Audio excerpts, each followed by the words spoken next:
Hello everybody and welcome back to the channel. Today we will be listening to the fourth part of What If Deku Had a Game Inventory Quirk. If you enjoy, please consider liking, commenting, and subscribing down below, and don't forget to hit that bell icon so you get notified when videos go live. Now, without further ado, let's get into the video. Chapter 13. Hitachi hummed to himself as he and Hagakure mentally prepared themselves for the coming match. So, Dad let me watch some of the footage of the Quirk apprehension test, and while I think I've got a good idea of what Shoji can do, I'm drawing a blank on Kauta. Got anything? Hagakure rubbed at her chin. I think he talks to animals and stuff. For the ball throw, he got a bird to carry the ball as far as it could. He also doesn't like talking out loud all that much, and I think he's too shy to really fight anyone else. Hitachi frowned. If he felt up to fighting, I'd be concerned, since his lack of talking doesn't bode well for my Quirk, since I need a verbal response for it to work. Unfortunately, Shoji's pretty strong, and he doesn't seem to talk all that much, either. Any ideas? Hagakure sighed. Unfortunately, I'm flat out of luck. Our only real chance is if you somehow get Shoji to respond. I'll support however I can, but I'm not exactly in the fittest shape. She shivered and brushed at her legs. Man, did the costume guys really not have a way to give me an actual costume? Just wearing gloves and boots is super uncomfy. Hitachi scowled. Any designer worth their salt would know better than that. I'm hauling you to the support department later for a redesign. Any further discussion was cut off when All Might announced, your 5 minutes of prep time are up. Heroes, you may enter the building. The building was suddenly swarmed by a flood of rats. Hitachi went pale as the furry critters flowed across the floor, and Hagakure shrieked in terror as they were pushed over by the tide of rodents. After a minute or so of darkness and fur, the rats shifted to clear their faces, but still weighed down their bodies and kept them trapped in place. Kauta walked in the door, followed by Shoji. The shorter boy signed, sorry, but I didn't want this to drag out too long, and I wanted to be useful. Apologies if this brings up bad memories or something. Kauta walked over and laid his hand on the prop. All Might's voice boomed, the bomb has been secured. Hero team wins. Izuku grinned as Kauta walked into the room, followed by his partner and the villain team. Izuku tossed his friend a thumbs up, before focusing his attention back to All Might. The hero announced, quite the, interesting match. Now, who was the MVP here? Yaoyorozu raised her hand. It had to be Kauta-kun, sir. He restrained both villains almost immediately and without causing damage to the building. Shoji-kun did carry his weight by informing his partner of the bomb's location, but Kauta-kun did end up doing most of the work. The villain team suffered a massive disadvantage. Kauta-kun's tendency to use sign language and Shoji-kun's quiet nature meant that Aoyama-kun's quirk would not be usable, and Hagakure-chan's low physical strength would not have helped her much if Shoji-kun had been the one fighting. However, neither had much of a counter to being trapped underneath a literal army of rats, which honestly seems like a bit of an oversight on UA's part to have such a thriving colony in the training ground. Izuku snorted. 100 yen says that Netsu lets them stay as long as they don't interfere with classes. All Might cleared his throat. A wise assessment, young Yaoyorozu. Now, let us determine the teams for the third match. He ruffled around in the two boxes again, before bringing out two more balls. Team J as the heroes will face Team I as the villains. Fumikage hummed to himself as his partner began dissolving the floor around the bomb. So, if we are to cooperate fully, we should be aware of each other's capabilities. My Quirk is a sentient creature of shadow, growing stronger and more violent in darkness, yet weaker but more controlled in light. You. Ashido giggled. I make acid. I can control how corrosive or viscous it is when I'm producing it, and my skin's immune to it, but beyond that, I can't really control it once it's out. Dark shadow appeared from underneath Fumicage's cloak. You know, we've never really tested what all I'm immune to or not. We already know that blades don't really cut me, and I'm pretty resistant to temperature, but we haven't had a chance to test acid. Ashido frowned. I dunno. What if something goes wrong? Fumikage nodded. I agree with Ashido-san. It would not be wise to test your immunities when we do not have a healer on hand in the event that things go awry. Perhaps Izuku could reserve a gym later that we could experiment in, with Recovery Girl on standby. Ashido grinned. Oh, What's this? You already know our resident bush boy. Do tell. Fumikage huffed. We attended the same junior high for second and third year. We became friends after he stood up to an upperclassman who was bullying me.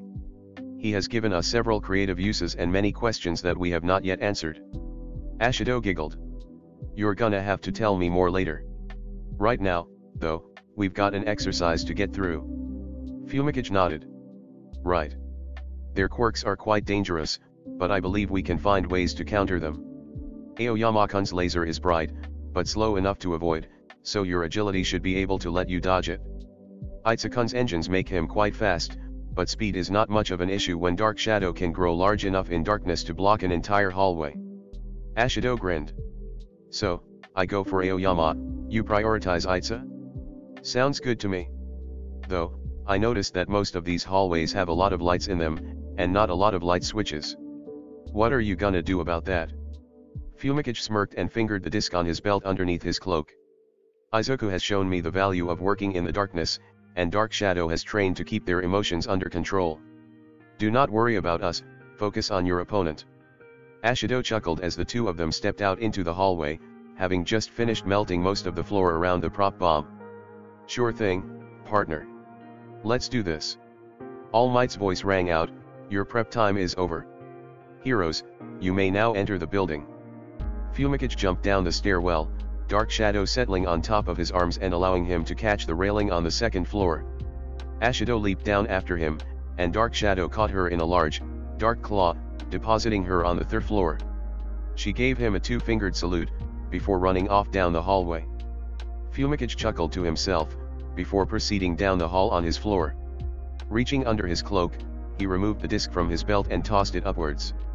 It latched onto one of the ceiling lights as expected and hung there, ready to be activated at any time. Fumikage moved towards the end of the hallway, using Dark Shadow's claws to remove a section of wall from the side and shifting it so that it blocked the window, leaving the ceiling lights as the only light source in the entire hall. He quickly walked back towards the stairwell, just in time to see Aoyama be launched up to the third floor. Itsu slid to a stop on the second floor landing, pointing in Fumicage's direction. Halt, foul villain. Your plan will not succeed. We heroes will stop you. Fumikage smirked, allowing Dark Shadow's form to cover his head, giving the appearance of a second set of glowing yellow eyes. Then by all means, hero. Come and face this child of darkness. We will not allow ourselves to be dragged into the light so easily. Itsu dashed forward, already starting to deliver a wide kick with his right leg. Dark Shadow removed their arm from Fumikage, coming out just enough to block the blow. Stumbling for only a moment, Itsu followed up with another kick. Fumikage jumped back, allowing the attack to hiss through the empty air. Itsu laid on the pressure, forcing Fumikage towards the rear end of the hallway. Surrender now, villain. You have nowhere to run or hide. Fumikage smirked. Bold of you to assume we are running.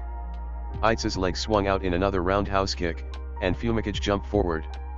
He soared over Itsu's head, turning in midair and skidding backwards towards the end of the hallway. He shut the door to the stairwell as Itsu turned to face him. Bold move, villain. But you have just cornered yourself again. Fumicage's smirk widened. I'm not trapped in here with you. He pressed the button on his belt, and the disc stuck to the ceiling let out an electromagnetic pulse. The lights in the hallway cut out, plunging the room into complete darkness. As Dark Shadow covered Fumicage's face, his vision was tinted red, and the form of his opponent was visible, clear as day. You're trapped in here with me. Izuku whistled in admiration as Fumikage and Dark Shadow wailed on Itsu, never letting up for even a second. Damn. They're terrifying when they cut loose. Good thing Dark Shadow trained to keep their emotions under control in the dark. Fumikage lunged, grabbing Itsu's face and dragging the other teen with him, before slamming his opponent into the wall at the end of the hallway. As Fumikage stepped back, Itsu slumped to the ground, either unconscious or too battered to keep standing.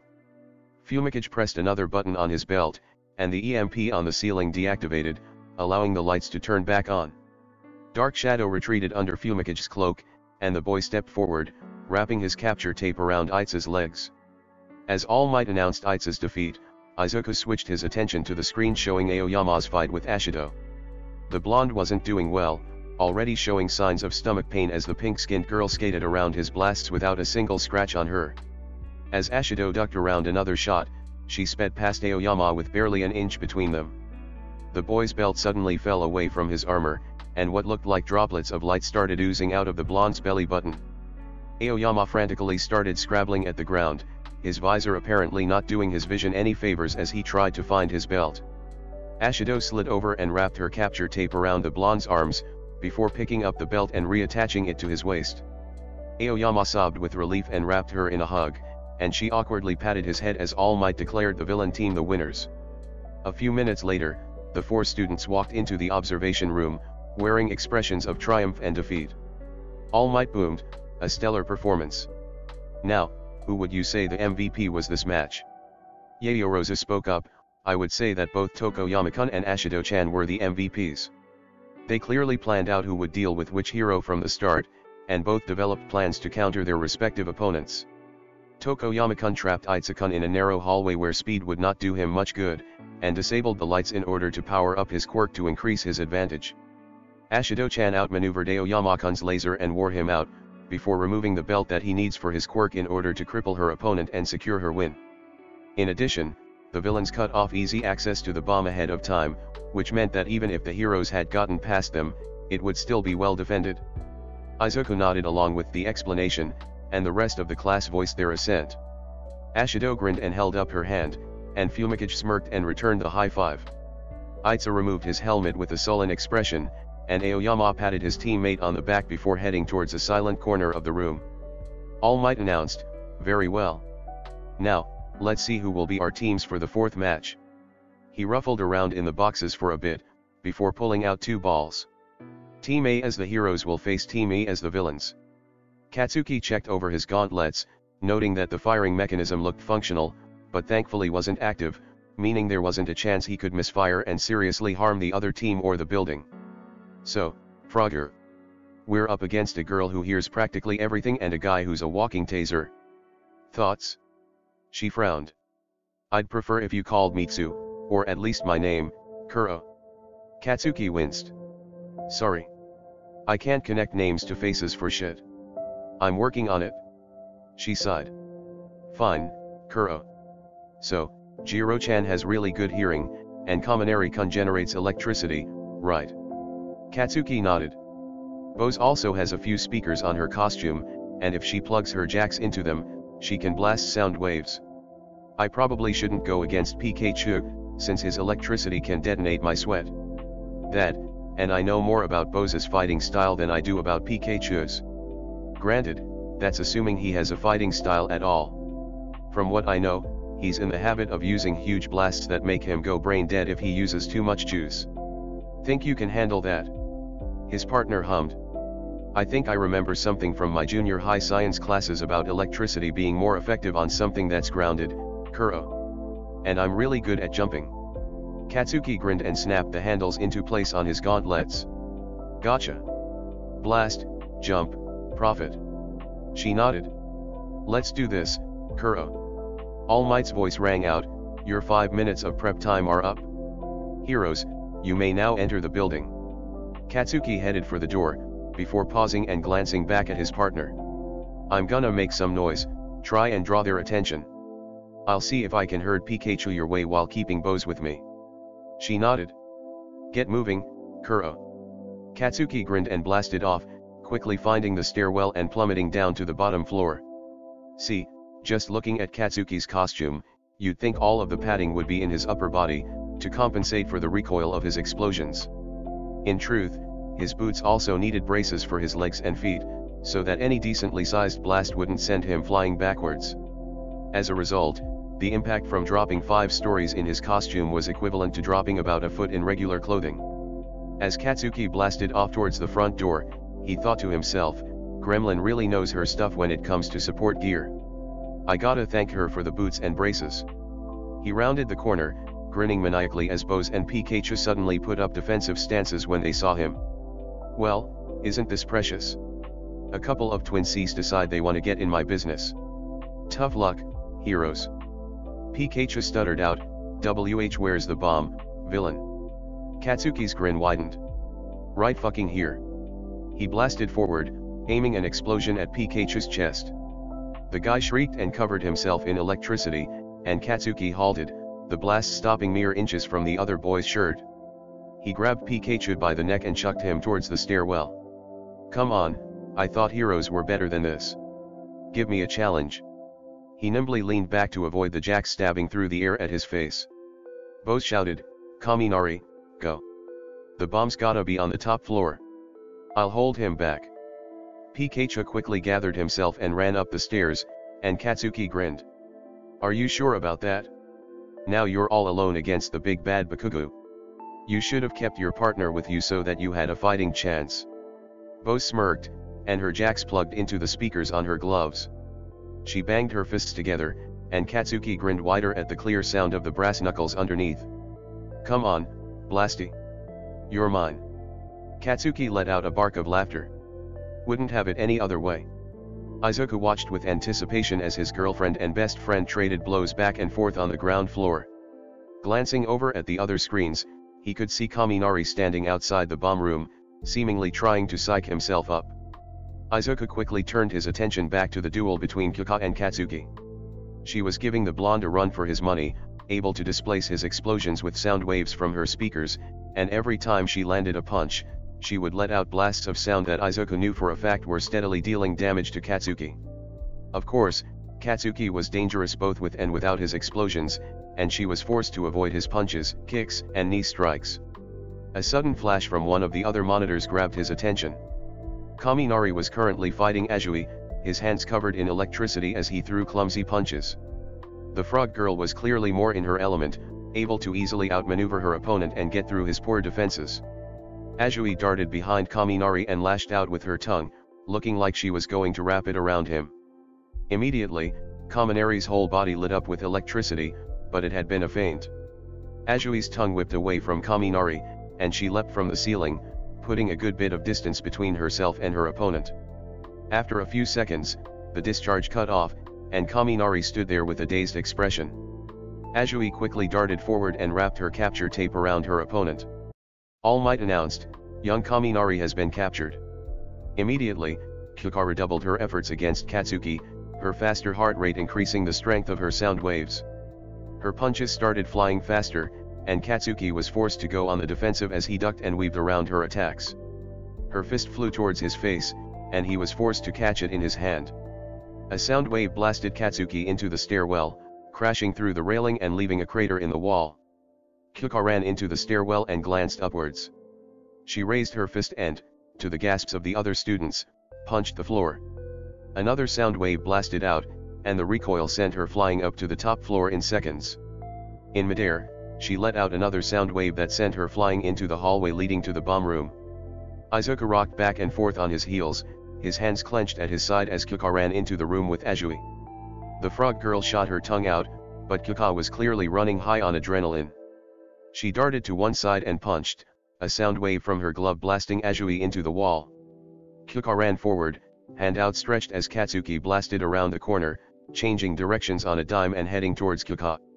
Izuku clenched his fists tighter as Kyuka turned around and let out another sound wave, simultaneously forcing Katsuki back and propelling herself forward just enough for her to smack her hand into the bomb.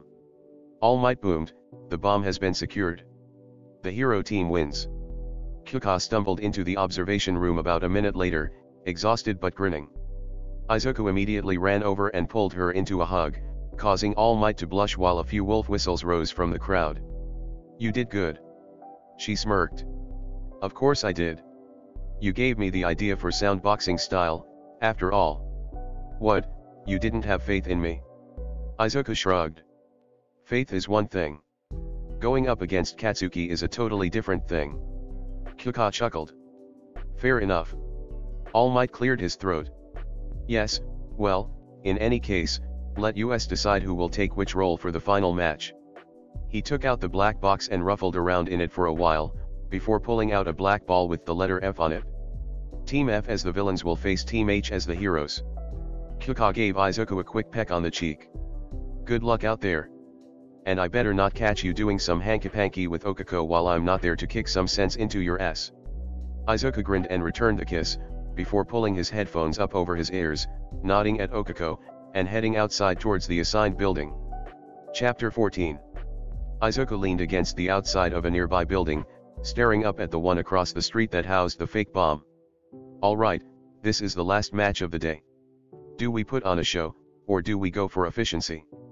Okako hummed. If it was Aizawa-sensei leading the exercise, I'd say to go for efficiency without question. But since it's All Might, I'm not sure. I feel like his idea of a good plan involves a lot of fancy techniques. Did you see his face when Kauta swarmed the building with the rats? Izuku winced and nodded. True. Then again, Aizawa-sensei has a point, being overly flashy out in the field is just going to cost lives. So I say we ignore All Might and treat this like a real scenario. How's your training been going? I know that before the entrance exam, you couldn't reliably float yourself, but how's that been working out for you? Okako hummed. Well, I still can't remove my own gravity. I can, however, just lessen it slightly so that it feels like I'm on the moon. If you carried me. Izuku grinned. I see what you're getting at. His extreme gear appeared in his left hand. All Might's voice rang out, the 5 minutes of prep time are up. Heroes, you may now enter the building. Okako tapped her arm with 5 fingers, and Izuku grabbed her by the arm with his right hand. He hopped onto his extreme gear, immediately feeling her lessened weight. Grinning, he leaned forward, and they shot across the street towards the building.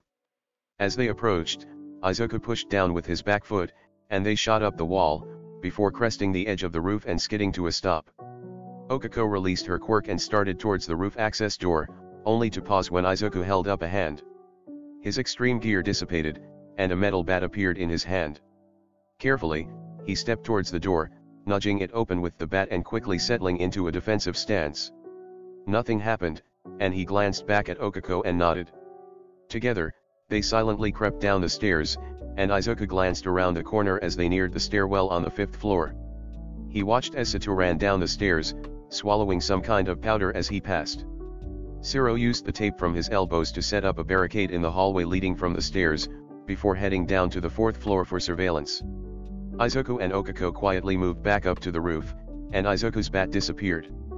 A rocket belt appeared on his back, and he fell off the side of the roof, hovering in midair and circling the building once. After his sweep, he flew up and landed on the roof, the rocket belt dissipating as he walked over to Okako. Bombs taped to the ceiling in a room on the 5th floor. It's on the opposite side of the building from the hallway that Shiro taped up. She frowned. So it was a trick, designed to lead us down an empty hallway so that they could corner us. Of course, they had to make it look realistic by moving away from there. What's the plan? Izuku grinned and manifested his sword ability. We hit hard, and we hit fast. I'll break the window, and you watch my back while I get the bomb down. I'll also need you to catch it and lessen its weight, since in a real scenario, a drop from the ceiling could cause it to detonate. Okako nodded. Gotcha. Can your extreme gear fit 2 people? Izuku smirked. Who says we need it? He ran towards the edge of the roof, hopping off and grabbing the ledge with his free hand. He swung around, foot slamming into the window and shattering it on impact. He dropped into the room, immediately running over to where the bomb was taped to the ceiling. Okako was right behind him, positioning herself underneath it and facing towards the door. Izuku jumped up and carefully slashed through the tape on both sides of the prop, allowing it to fall into Okako's waiting arms. Shiro appeared in the doorway right as Okako caught the bomb, immediately lessening its gravity and carefully setting it down on the floor. All Might's voice rang out, the bomb has been secured. Hero team wins. A minute later, the 4 students walked into the observation room. All Might boomed, good performance, heroes. Due to how short this match was, I won't bother asking about the MVP, but I will ask this, where did the villain team go wrong? Katsuki raised his hand. Simple. They assumed the heroes would use the front door, and forgot about the roof access. How they forgot that Izuku has flying machines in his inventory is beyond me, considering he used one just yesterday for the endurance run, but whatever. Point is, they made an assumption and disregarded important details, thereby allowing the hero team to swoop in and secure the bomb with basically no issue. All Might coughed into his fist. Yes, well, that is correct, young Bakugo. In any case, win or lose, I would like you all to take something away from today's exercise. In an instant, The hero was standing by the door to the observation room. Now, watch how a pro exits, like he's got somewhere to be. All Might raced out of the training ground, the only sign of his former presence being a cloud of dust still lingering in the air. As the class started to move back towards the buses, Quirk walked up to Izuku and slung an arm around his waist. "Don't think I didn't notice the two of you holding hands." Izuku blushed furiously. "Oh, come on. You know that it was just so I could carry her up to the roof." Quirk giggled and elbowed him playfully. "I know. I just like teasing you, you big dork." Katsuki snorted as he fell into step beside them. "You'd think he'd realize after a couple weeks of dating you." Quirk grinned at the blonde. "It's part of his charm. He plays the oblivious cinnamon roll really well." Izuku's blush deepened and he started stammering incoherently. Quirk and Katsuki started laughing, and Okako joined in as they headed towards the bus. Fumikage followed at a slight distance, chuckling to himself. Once they changed out of their hero costumes, the hero hopefuls all headed towards the support studio together. It only took a few minutes, considering Izuku had memorized the map of UA provided in the syllabus. As they approached the metal double doors, some sixth sense caused Izuku to manifest his Hylian shield and pull Quirk close, just before an explosion blew the doors open. Loud cackling could be heard from inside, alongside loud groaning. "Damn it, Hatsum. That's your 8th explosion, and it's only the 2nd day of classes." The cackling grew louder. "Come on, sensei. Explosions are a sign of failure, and failure is a mark of progress. It's part of my creative process. I only want the best for my babies." Izuku grinned and dropped the shield, letting it hit the floor and dissipate. "That's gotta be her." He strode through the fading cloud of smoke, letting out a piercing whistle. "Oi, gremlin." His vision was suddenly full of yellow eyes, palish skin, and pink hair. "Heya, boss. I see you brought the gang with you. Great to see ya in person. Hatsum May, support genius and future CEO of Hatsum Industries. I heard you used your costumes for foundational heroics today. How'd my babies hold up?" Quirk smirked. "Beautifully. The speakers were great, and I definitely appreciated the alloy in the jacket." Katsuki chuckled. "Same. The braces made a 5-story drop feel like nothing, so good job on those. I'm impressed with the details on the gauntlets. You managed to get the mechanisms functional, but kept the tanks from actually siphoning my sweat so that they didn't have any chance to misfire." Hatsum grinned. "Sounds like I'm sporting 100% customer satisfaction so far." She glanced over at the others. "You must be the other hero hopefuls. Though, we seem to be down a guy. Who's missing?" Izuku coughed into his fist. "We still haven't heard from Mr. Twister since the school year started. I'll ping him this afternoon and ask." Hatsum shrugged. "Oh well, can't be helped." She clapped her hands together. "So, now that you've experienced your costumes for the first time, do you want any changes or upgrades?" Okako winced. "My costume designer put me in high heels. They look nice, but they totally killed my feet by the end of the exercise. The bracers are a little uncomfortable, too. Think you could fix that?" Hatsum beamed. "Not a problem. Do you know who your costume designer is? They probably have your measurements on file, which means I won't have to take them myself." Okako frowned and pulled a piece of paper out of her bag, scanning it briefly. It says here that his name is Guman." Hatsum's expression immediately fell. "Oh. Him." Izuku frowned. "What's wrong with Guman?" A nearby support student groaned. "Don't even get me started. Not even a day in, and the dude's already a total asshat. Never listens to anyone except Power Loader, and even then it's only when it benefits him." Izuku glanced over at the student, noticing the thick, grayish hair and dark gray eyes. She held up a hand in greeting. "Tanso Himo. My quirk turns my hair into a carbon steel alloy that's pretty durable. Makes for great gadget material. But yeah, Guman's a real piece of work." Quirk raised an eyebrow. "How bad could he be?" A door at the back of the room swung open, and a short, round boy walked out, his eyes immediately latching onto Okako. "Ah! A customer." He walked over, strutting in far too close to be polite. "How can I help you?" Okako backed up a few paces. "Guman, right? I heard that you made my costume." He grinned. Ah, you must be the Eureka girl in the hero course. Did you find my creation to your liking? Before she could answer, he barreled over her and said, of course you did. I only provide the best. He glanced over at Izuku. I heard you had your costume designed by this wench. He pointed his thumb at Hatsum with a scowl on his face. I truly pity you. When you grow tired of your current costume, please come to me. I'll make you something leagues better than anything this woman could put out. He fell silent at the death glares being sent his way from every direction. Izuku growled, for your information, Okako has expressly stated her discomfort with her costume, which already knocks your reputation down a peg. In addition, those of us whose costumes were designed by Hatsum are immensely satisfied, so you claiming to be better than her makes your standing even worse. Kirishima spoke up, but even without the whole support thing, the fact that you're so clearly sexist is just not cool, man. We're living in the 23rd century, how are you still clinging to a thought process from the American Civil War? Guman huffed and straightened his glasses. Preposterous. History has proven that we are superior in every way that matters. Strength, stamina, intelligence, men have beaten women in every category. The door at the front of the room slammed open, and Power Loader stormed into the workshop, looking absolutely done. Guman. Detention for 2 weeks. I will not have that incredibly outdated and idiotic thinking in my classroom. Guman scoffed and wiped at his hair. Geniuses are never understood in their time. They say Einstein was hated, you know. Hatsum rolled her eyes. Police. Who gives a crap about Einstein in here? We're support technicians, not physicists. What did Einstein do for technology? Jack shit, that's what. Guman huffed. So? Name one woman who actually contributed to anything. Oh, wait, you can't. Because women are always far and away inferior to us men. Power Loader snarled, you want to see just how good your classmates are? Then you're the class test dummy for the next 4 weeks. Anyone wanting to test their inventions will take precedence over your own projects. Any of them.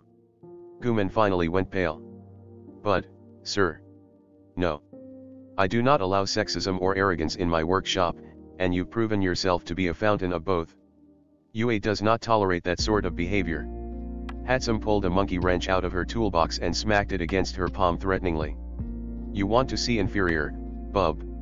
I'll show you inferior, and plenty of it.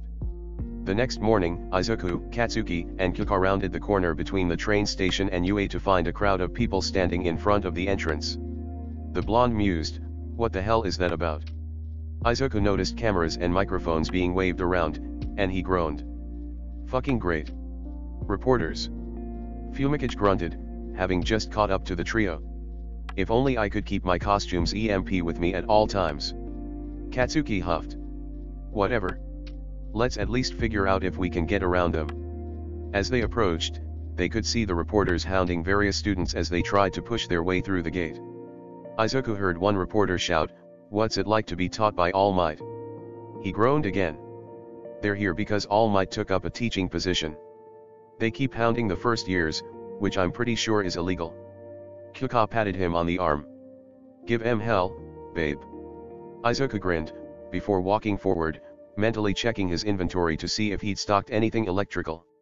A reporter caught sight of him, and he was instantly swarmed. Young man. What can you tell us about All Might being a teacher here at UA? Another reporter shouted, hey, you're a hero kid. You must have had All Might yesterday. What's he like as a teacher? Izuku scoffed. The man's terrible. He's a great hero, don't get me wrong, but he has no clue how to actually teach a class of 15-year-olds with godlike power. I'm honestly surprised and grateful that nobody got seriously injured yesterday. A reporter shouted, yeah, right, kid. Now come on, give us the truth. We need answers, damn it. Izuku snorted. You don't need shit from me. Though, I am feeling generous. The reporters crowded closer, and Izuku's face morphed into a shit-eating grin. Zan Partisane's spear manifested in his grip, and he stabbed it into the pavement, causing a surge of electricity that thankfully didn't hurt anyone, but all of their electrical equipment was shorted out. As the reporters panicked, trying to get their gear to work again, Izuku released his spear and motioned towards the trio still standing by the corner. The four of them ran past the reporters and through the gate. One particularly brave woman stepped forwards with her arm outstretched, and the gate beeped, sheets of metal slamming upwards and cutting off the flood of reporters. Aizawa-sensei walked up and huffed as the four of them caught their breath. I knew they were stupid, but to trigger the UA barrier? That's a whole new level of idiocy. I'll let the public quirk usage slide this time, problem child. Now get to class, you don't want to be late. Chapter 15. Aizawa-sensei walked in just as the bell rang, nodding in satisfaction at the silence in the room. Good. I took the liberty of looking over the footage from yesterday's training exercise. Good job not causing any serious injuries, and most of you kept collateral damage to a minimum. He glared at Todoroki, who ignored him. For those of you who won, don't think that you're good where you are. Never think you don't have room to grow. Those of you who lost, don't give up. Learn from your mistakes, yes, but don't let them keep you from improving. Understood? Yes, Aizawa-sensei. Good. In other announcements, today you'll have to make a decision that'll affect the rest of your schooling. Nobody dared to breathe. You'll be picking a class representative. There was a collective sigh of relief, before the room devolved in chaotic shouting. Nearly everyone put their hand up, all clamoring to be picked. Aiza stood up and shouted, everyone, please, be rational about this. Clearly, if we cannot come to a consensus, then we should hold a vote to determine the class representative. Azui raised her hand. Wouldn't everyone just vote for themselves, Kuro? We've only had 2 days of school, and only a single day of classes. All the more reason to do so. Anyone who has already earned another's vote in such a short time is clearly fit for the role. Izuku rolled his eyes. Just include a rule saying that people can't vote for themselves. It's not that hard. Aiza turned to where Aizawa-sensei was laying against the wall in his sleeping bag. Sir. Is that acceptable to you? The man sighed. I don't care. Just get it done before homeroom ends. Thank you, sir. Yaoyorozu pulled 20 sheets of paper out of her bag, and they passed around the room, falling silent except for the sound of scribbling pencils.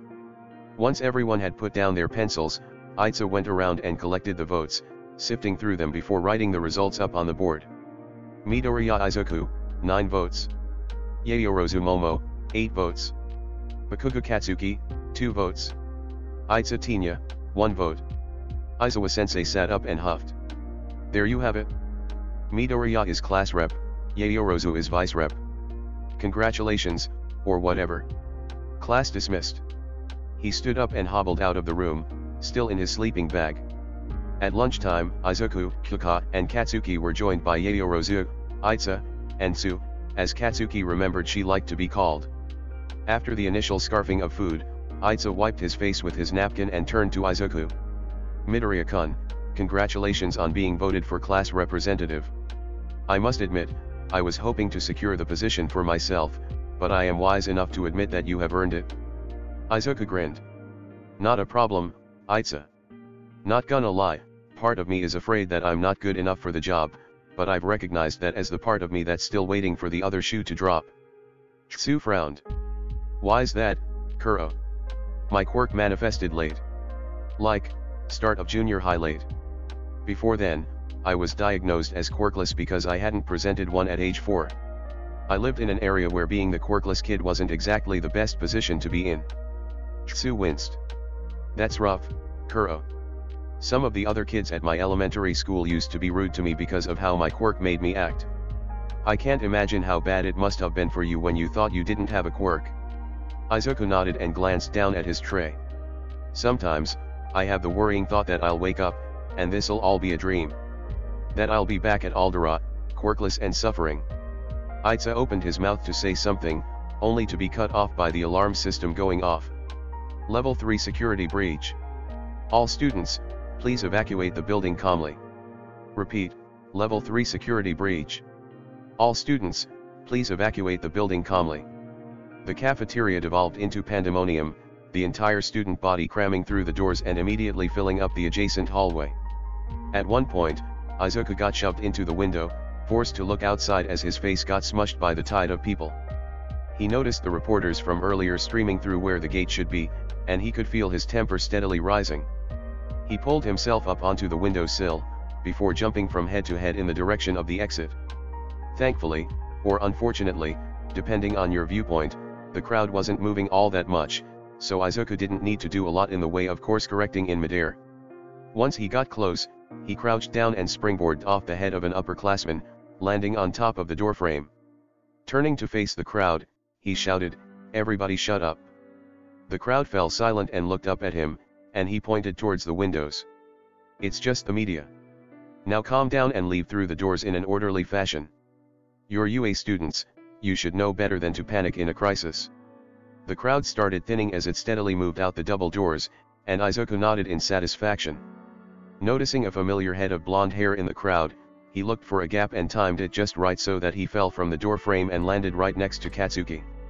"How'd I do for my first day on the job?" Katsuki snorted and ruffled the other boy's hair. "Not bad, nerd." The following morning, the crowd of reporters was thankfully absent. During homeroom, Aizawa-sensei announced, "This afternoon, for foundational heroics, you'll be taking a field trip to a remote part of campus. In attendance will be myself, All Might, and a third staff member. It will be up to you whether or not you wear your hero costumes, it won't make much of a difference. The bus will be in the same parking lot as 2 days ago, and we'll start loading up at 1:00 p.m.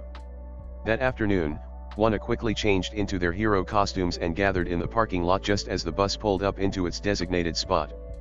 As they filed on, Izuku noticed that the front half of the bus seemed to be open seating like a train car, while the back half was a traditional setup. Interesting choice, but whatever. After they'd all sat down, the bus headed off. After a minute or so of awkward silence, Tsu poked her head over the back of Izuku's seat. "Midoriya, Kuro.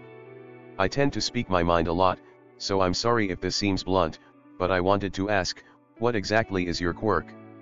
I've seen you make a lot of different items over the past couple days, and I was wondering what sort of limits it has, Kuro." Izuku shrugged. "Reasonable question. I call it save file. Basically, once I've seen and used an item in a video game, I can store it in a mental inventory of sorts and use the fat in my cells to later create it in real life. And before anyone asks, no, I'm pretty sure I'm not related to Yayorozu." Todoroki glanced out the window with a mostly blank expression that held just the slightest bit of embarrassment. "Knew somebody would think it?" Siro whistled in admiration. "That's a pretty cool quirk. What all can you make with it?" Izuku hummed. "Basically, anything that operates within the laws of physics. You've all seen my hoverboard, which is theoretically possible with real-world technology, so it doesn't take up much space in my inventory. However, items that push the boundaries of physics take up more space, and ones that break it completely are a no-no.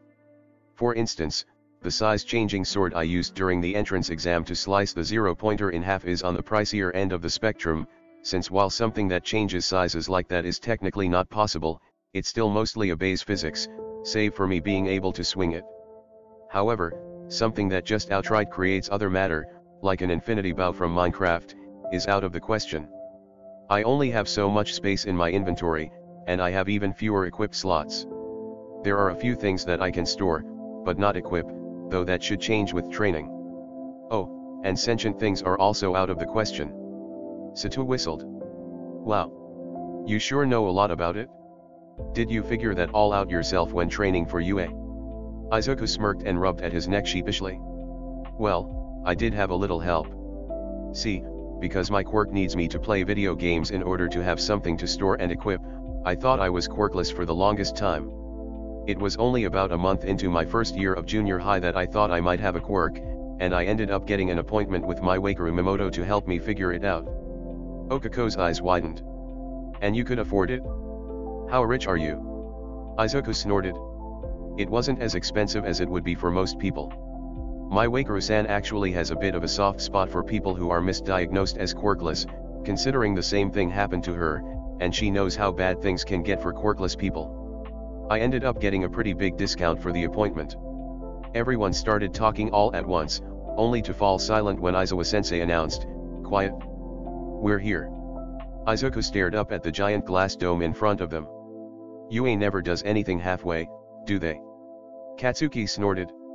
"I should hope the fuck not, otherwise the motto wouldn't make any damn sense." As they walked closer, Their attention was drawn to a figure standing by the double doors at the entrance, wearing yellow sneakers and a spacesuit. Hello, Class 1A. As some of you may know, I am the Space Hero, 13.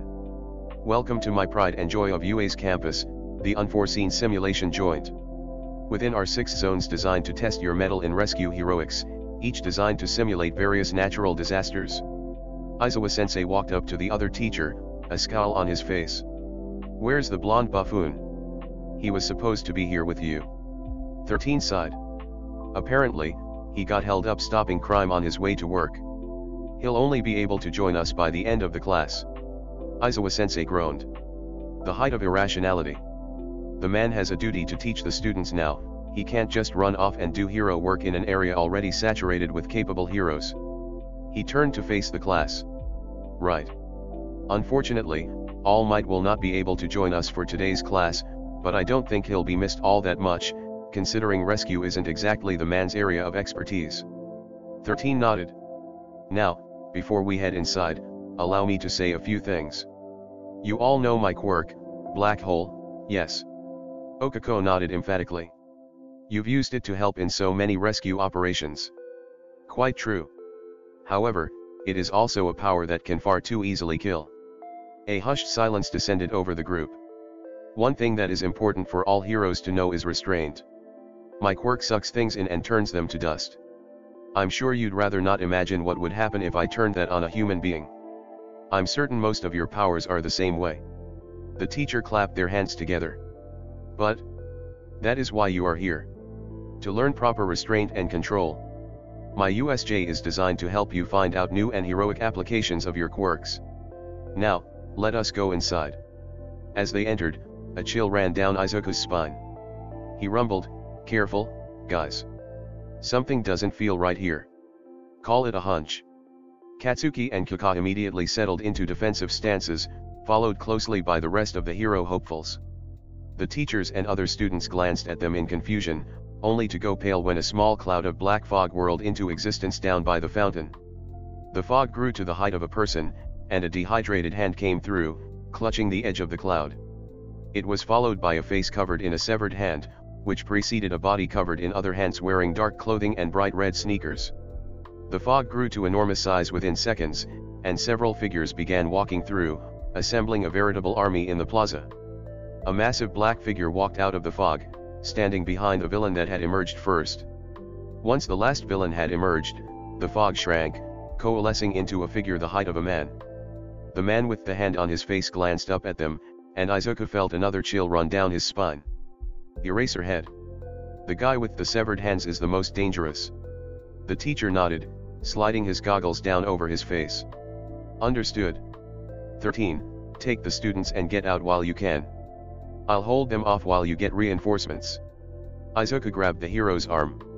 That's a hell of a lot more people than your usual strategy. Be careful, alright? We still need a homeroom teacher after this. Eraserhead grinned at the student.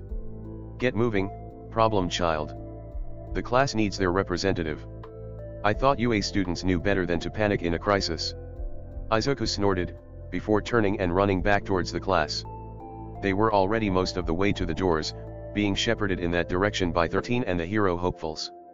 In the back of his head, Izuku noticed Eraserhead jumping down the stairs to confront the army of villains down below.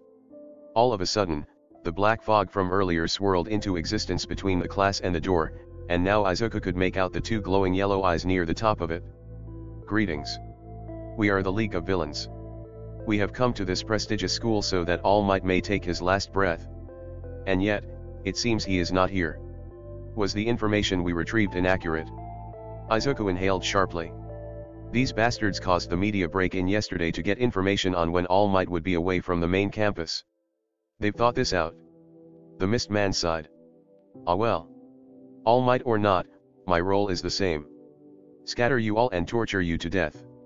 His body exploded outwards, but one of 13's finger caps popped open.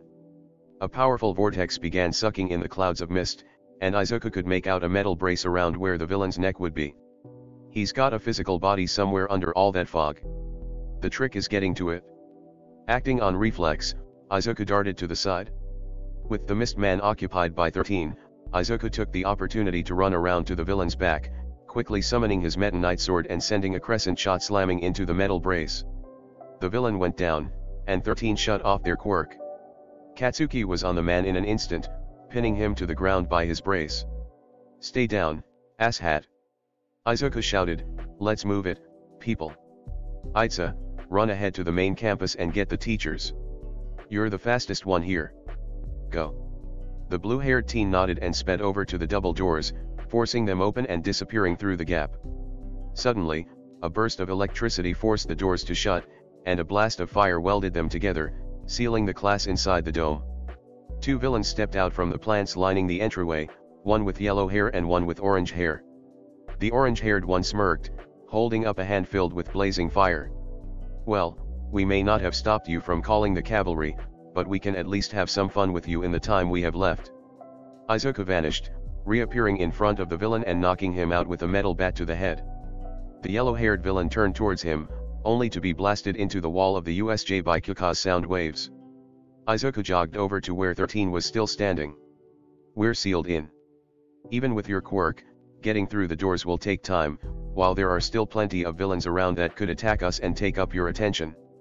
Do we have your permission to use our quirks?" 13 nodded. "Do what you must to survive as long as you can. You are authorized to use your quirks to defend yourselves, but try not to fight unless you are attacked." Izuku turned towards the plaza where Eraserhead was still fighting. He quickly ran through the options in his mind, before making a decision. His extreme gear appeared in his left hand, his metal bat still clutched in his right. "Fuck waiting to be attacked. I'm going to go assist Eraserhead. Don't try to stop me, 13-sensei." Before the hero could protest, Izuku was already speeding down the stairs. He slipped his headphones over his ears, cutting out the noises of his classmates fighting. He focused on his objective, the crowd of villains still surrounding his teacher. "All right, fuckers. You want to play? Then let's play." Chapter 16. Shouta grunted as he bound another 3 villains in his capture scarf and slammed them together, before tossing them off to the side and ducking under the clumsy punch of another thug. Before he could retaliate, however, there was a green blur, and the villain was sent flying into a group of his buddies. The blur slid to a stop next to Shouta, and he could make out Midoriya's hero costume. "What the hell are you doing, problem child? I thought I told you to evacuate." Midoriya huffed as he smacked another villain in the face. "Tried. Katsuki's pinning their warp, but they sealed the doors shut. Itza managed to get out, but for now, we're on our own. These guys are total chumps, they're not worth your time.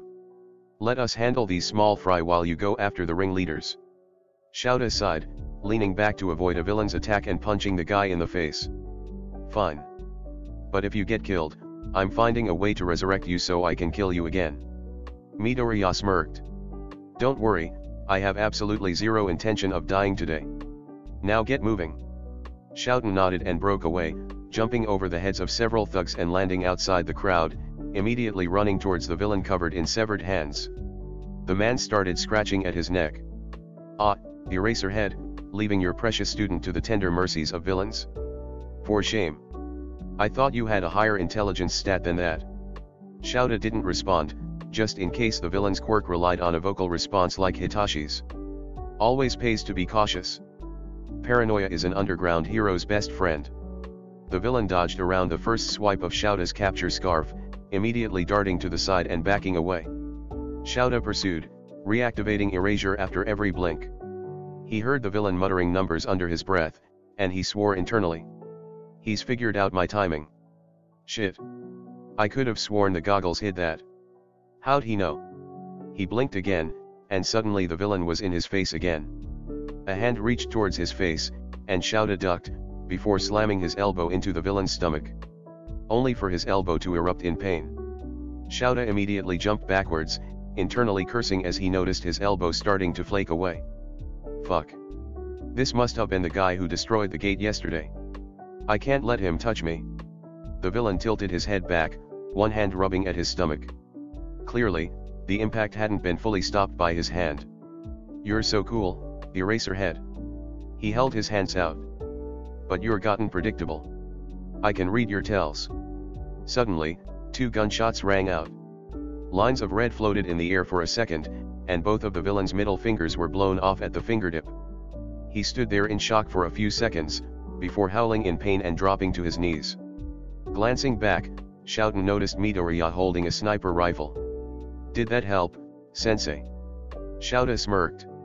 "Good shooting, problem child. Remind me later to get you some private lessons with snipe." The villain glanced over at Midoriya, and his eyes widened. "That's a fucking machina. How the hell?" Midoriya's eyes narrowed. "You use gaming lingo a lot. What are you, some kind of tryhard? Bet you were expecting this to be an easy boss fight. Unfortunately for you, there's several mini-bosses to get through first." The villain scowled. You're that bush boss player I met in that TF2 match a couple weeks ago, aren't you?" Midoriya raised an eyebrow. "That must make you dust hands. Bit on the nose, isn't it?" The villain snorted. "I could say the same about yours. But you see, I'm not the DPS." He turned towards the hulking black figure that hadn't moved since it emerged from the fog. "Nomua, grab him." The figure shifted, before seemingly disappearing. Midoriya swore and jumped to the side, just as the figure appeared right in front of where he'd been standing, its arms already swinging forward in a bear hug. "Super boss, huh?" His rifle dissipated, before his hoverboard and fork sword appeared in his hands. "You're gonna need pro gamer strats." The hand villain cackled. "You bet. Nomu is our cheat code, the bio-engineered anti-symbol of peace. He's been equipped with multiple quirks to make him the ultimate punching bag that punches back, able to take on All Might himself." Midoriya hummed. "So, he takes hits, and he hits back hard. Super fast, and I'd wager a guess that he probably regenerates." The hand villain cackled louder. "That's right. You're way more than just a mini-boss. You're my player too." Midoriya snorted and readied his sword. "Bold of you to assume I'm not player one." The student disappeared in a burst of air, the trail from his hoverboard creating a green ring around the hulking figure. Waves of blue fire started bombarding Nomu from every direction, and Midoriya was moving too fast for the beast to counterattack. Suddenly, the mist villain swirled into existence next to the hand villain. "Shigaraki Tamura. Apologies, but I was briefly incapacitated, and one of the students managed to escape in that time. The other students are still sealed within this building, but I fear that the heroes are on their way. We must retreat while we are still able." The hand villain, Shigaraki, grumbled. "If I wasn't in such a good mood, and if you weren't our only ticket out, I'd dust you in an instant, Kurogiri. But look. This kid's the player 2 I've been looking for." Kurogiri looked over at where Midoriya was continuing to assault the monster from every direction. "Tamura.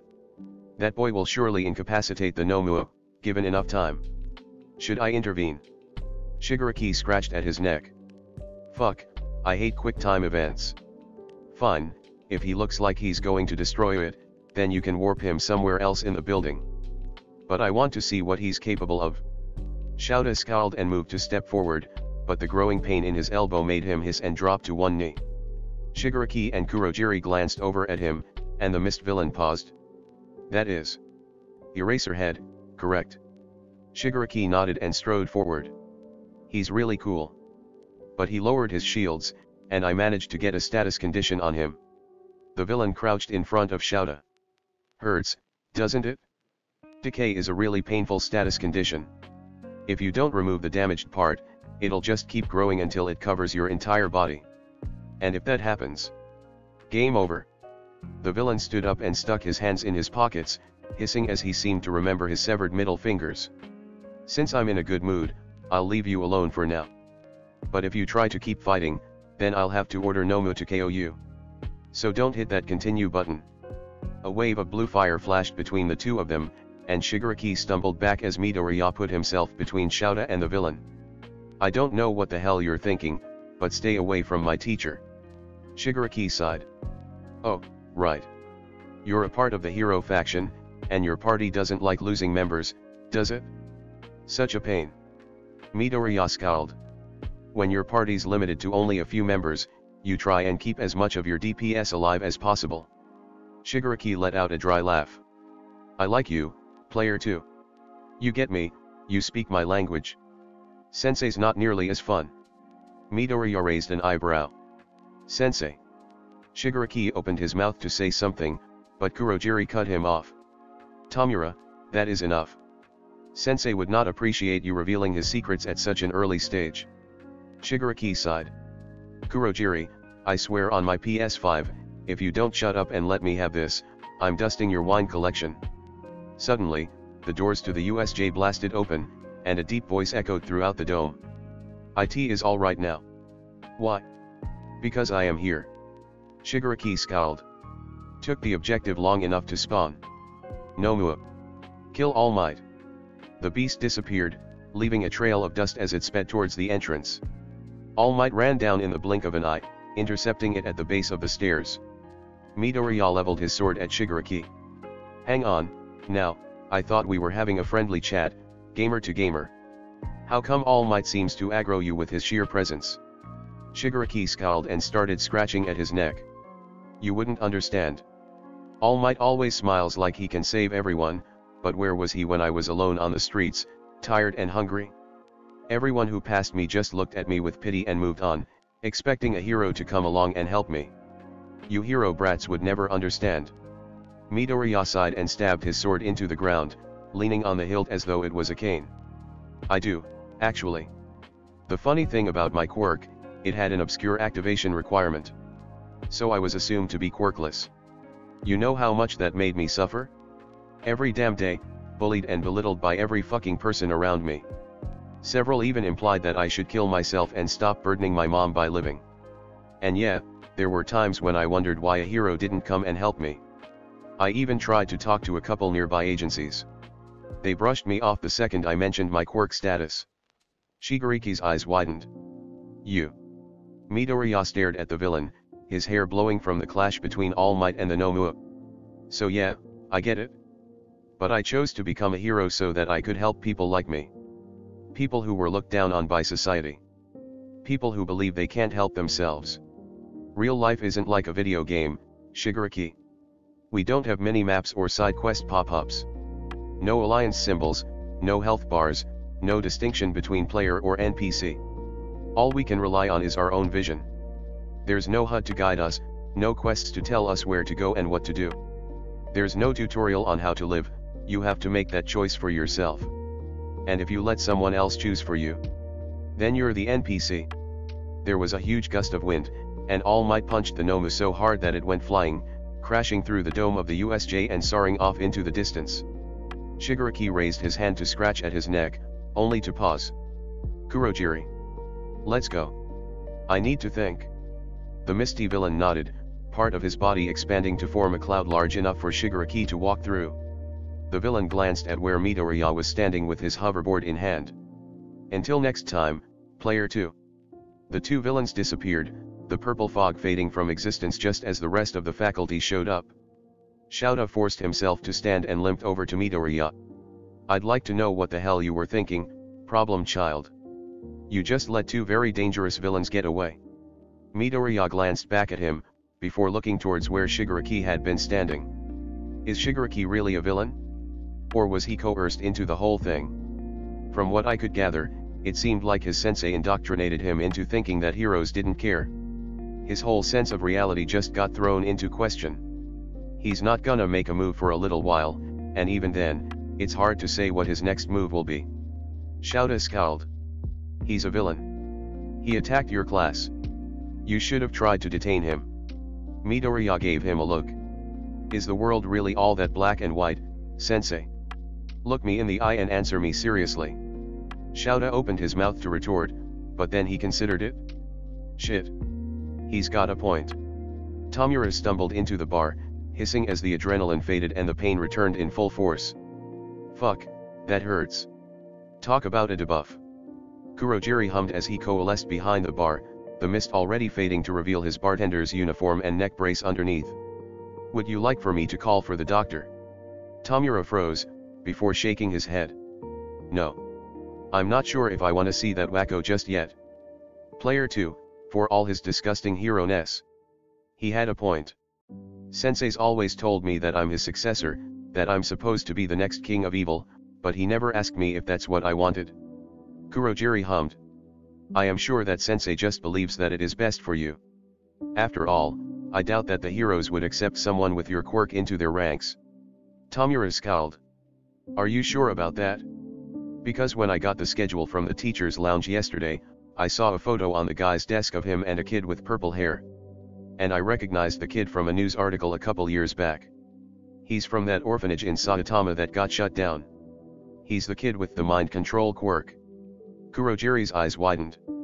And I remember seeing him within the ranks of the students. Tomura nodded and looked down at his hands, noticing how the middle fingers had been immediately cauterized at the knuckle, keeping them from bleeding. If the heroes allowed a kid with that kind of quirk to be a hero brat, then who's to say they wouldn't allow someone with a quirk that decays things? Hell, 13's quirk basically does the same thing from a distance, and they're a teacher at UA. Kurogiri hummed. I do not know what that means. But I assure you that sensei only wants what is best for you. Tomura glanced over at the misty bartender. Do you? Or is that just part of your programming? What? Tomura, what do you mean? Tomura scoffed. If you're not obeying one of my commands, you act like a robot, just doing the same thing over and over until you're told to do something else. Have you ever stopped to consider why you always listen to me? Earlier today, you stayed away from player 2 on my orders, even though something in your code clearly wanted to step in. Why? Kurogiri froze. He warped over to the booth Tomura was sitting in and laid his elbows on the table, head in his hands. I do not know. I do not know who or what I am, or where I came from. All I know is what sensei and the doctor have told me, that I am to guide and protect you. Tomura nodded. Sensei always said that I was the player in a world of NPCs, that I was allowed to do as I please and destroy whatever I hate. But players choose their route and class for themselves. So either sensei's a backseat gamer, or he sees himself as a player and me as just another NPC. And I'm not sure which is worse. Kurogiri hummed. I still believe that sensei has your best interests at heart, but I can see that words will not sway you at this point. Tomura nodded, still looking at his severed fingers. For now, let's just say that Snipe got me on our way out. What sensei doesn't know won't hurt him, right? The students of 1A had been called over one by one to give their accounts of the day's events. Since they'd gone in order of seat number, Izuku was one of the last ones to be called. He walked over to the police cruiser, recognizing the detective from the news article on Hitashi's orphanage. Detective Tsukachi, right? The man's eyes widened. Yes. How'd you know? Izuku grinned. Hitachi talked about you on Discord the day you shut down his orphanage. You know, the one in Saitama. The detective smiled. Ah, right. I see. In any case, I've heard from your classmates that you weren't with them for most of the incident. Mind telling me what happened? Izuku nodded. Just so long as you don't ask questions until I finish. Tsukachi nodded. I can do that. He reached over and turned on a tape recorder, saying clearly, Detective Tsukachi, Musudafu Police. Taking the statement of Midoriya Izuku on Thursday, April 6, 2254. Izuku quickly launched into a recounting of the events, starting with Kurogiri warping in the crowd of villains.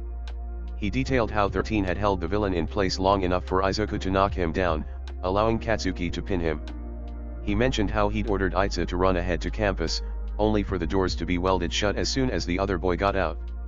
He talked about how he'd asked 13 for permission to fight before he sped down the steps to assist Aizawa-sensei. He mentioned noticing that Shigeriki's quirk required 5 points of contact, and how he shot off the tips of the villain's fingers. He detailed how the sniper rifle he'd used had a property that instantly cauterized the wounds, preventing Shigeriki from bleeding out. He recounted the discussion he'd had with the villain, how All Might's appearance had made Shigeriki angry. How Izuku had talked to the villain, and his hunch that the sensei was pulling Shigeriki's strings. Once he finished his statement, Tsukachi shut off the recorder, sighed, and buried his face in his hands. Why does everything have to be so complicated? Izuku nodded. Agreed. If only the world was as simple as just heroes and villains. Alright, that's where we'll leave off for the day. Thanks so much for listening along with me today. If you enjoyed, please like and comment down below. It really helps with the algorithms. I look forward to seeing you next time. Ciao for now, lovelies.